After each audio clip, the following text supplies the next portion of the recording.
উত্তর দিনাজপুর জেলা প্রশাসনের উদ্যোগে ও ইসলামপুর ব্লকের ব্যবস্থাপনায় 3 দিনব্যাপী এক ক্যাম্পের আয়োজন করা হয়েছে ইসলামপুর উর্দু একাডেমিতে। উপস্থিত ছিলেন উত্তর দিনাজপুর জেলার জেলাশাসক সুরেন্দ্র কুমার মিনা, ইসলামপুরের মহকুমা শাসক প্রিয়া যাদব, সমষ্টি উন্নয়ন আধিকারিক দীপানিতা বর্মন সহ ইসলামপুর পৌরসভার চেয়ারম্যান কানাইলাল আগরওয়াল সহ অন্যান্য আধিকারিকরা ছিলেন। আজ এই ক্যাম্প থেকে বিশেষভাবে সক্ষম ব্যক্তিদের কৃত্রিম অঙ্গ সহ শ্রবণের যন্ত্র ট্রাইসাইকেল প্রদান করা হয়। জেলাশাসক সুরেন্দ্র কুমার মিনা এ বিষয়ে কি বললেন শুনে নেব। বাড়ি কোথায়? সুফলগাছ। দেখা যাচ্ছে আপনার একটা পা নেই, কি হয়েছিল ঘটনাটা? ছোটবেলায় অ্যাক্সিডেন্ট হাইরোডে, তখন আমি 13-14 বছর বয়স ছিল, তখনই অ্যাক্সিডেন্ট হয়েছিল হাইরোডে। মানে কোথায় হয়েছিল অ্যাক্সিডেন্ট? এটা আমাদের সুফলগাছি একবারে বাজারে, রোডের মধ্যে। রোডের মধ্যে। তারপরে পাটা কাটা পড়ে পড়ছে, মেডিকেল নিয়ে কাটা পড়ছে। তো তারপরে কিভাবে চলাফেরা করতে? তারপরে চলাফেরা মেডিকেলতে আসার পর তখন লাঠি নিয়ে চেয়ার নিয়ে চলাচল করতে করতে শিখতে তারপর লাঠি নিয়ে চলতেছি, এইভাবে চলতেছি। আজকে কি প্রথম দিন আসছো? হ্যাঁ, এখানে আজকে প্রথম। বলছি এরপরে কোনো সরকারি সুযোগ সুবিধা পেয়েছিলেন? না, এমনি কিছু পাইনি। এবার তোমার 2 বছর থেকে পাইলাম, চেয়ার পাইছি, হুইল চেয়ারগুলো পাইছি, তারপর লাঠি দিয়েছিল। হ্যান্ডিক্যাপ সার্টিফিকেট আছে? আছে আমার। তো এই জায়গায় আজকে কি করতে আসছেন? এই যে হ্যান্ডিক্যাপের জন্য আজকে বলে ক্যাম্প বসবে, মেম্বার বলছে ক্যাম্প বসবে, ওখানে তুই যা, কিছু যদি সুবিধা পাইস তাহলে নিয়ে আসবি। এই জন্য এখানে আসা, এখানে আসে দেখলাম। মানে কি বলবেন, সরকার এই উদ্যোগকে বিনা পয়সায় আপনাদের পা লাগিয়ে দিচ্ছে, কারো কারো হাত লাগিয়ে দিচ্ছে, কারো ট্রাইসাইকেল দিচ্ছে। না, অনেক ধন্যবাদ দিচ্ছে, সবাই পাচ্ছি আমরা, অনেক একটা আনন্দ ফুর্তিও লাগতেছে, ভালো লাগতেছে, চলতে পারবো। আপনি কি করেন এমনি? সেলাই কাজ করতেছি। সেলাই কাজ করেন? সেলাই কাজ করেন। বিয়ে করেছেন? বিয়ে করছি। বাড়িতে কে কে আছে? বাড়িতে আমরা 3 জন আছি, স্বামী স্ত্রী আর বাচ্চা একটা। 3 জন। কি নাম আপনার বললেন? স্বপন সিং। বাড়ি কোথায়? সুফলগাছ, চোপড়া। সুফলগাছ।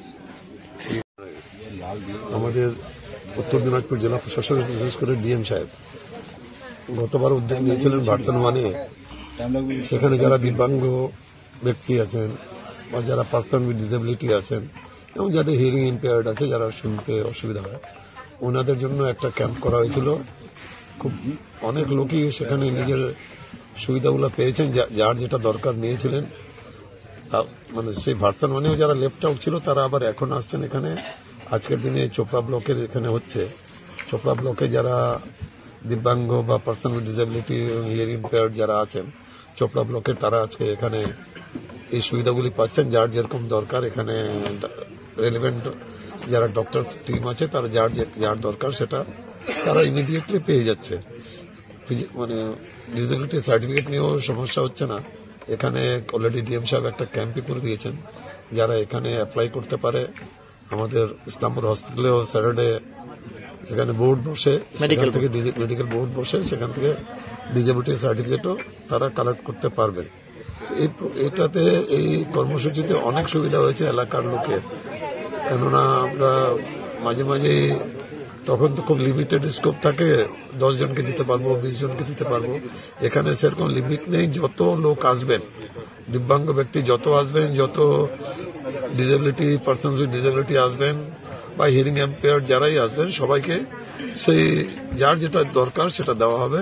এর জন্য আমি ইসলামপুর পৌরসভা, আমাদের 15 তারিখে আছে, আগামীকাল আছে, তো সেদিনও আমরা পৌরসভা এলাকায় অলরেডি মানে ভার্সন 1 ও 2 যেটা বললেন আপনি, আপনারা জানেন কি গত বছর আমরা এটা উদ্যোগ নিয়েছিলাম, স্পেশালি যারা ডিসেবল লোকজন আছে, যাদের যে কোনো রকম সমস্যা হতে পারে।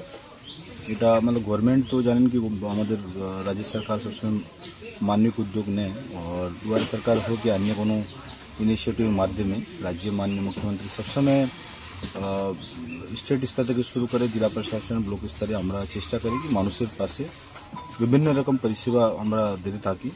তাদের মধ্যে একটাই উঠে আসছে এখানে কি কিছু কিছু লোকজনের এরকম ট্রাইসাইকেল, হুইল চেয়ার ইয়া আর্টিফিশিয়াল লিম্স আমরা গতবার যখন করেছিলাম অ্যাসেসমেন্ট, তো দেখলাম কিছু লোকজনের এরকম সমস্যা আছে যেখানে আর্থিক অসুবিধা হওয়ার জন্য ওরা কিনতে পারছে না ইয়া ঠিকভাবে পৌঁছাতে পারছে না।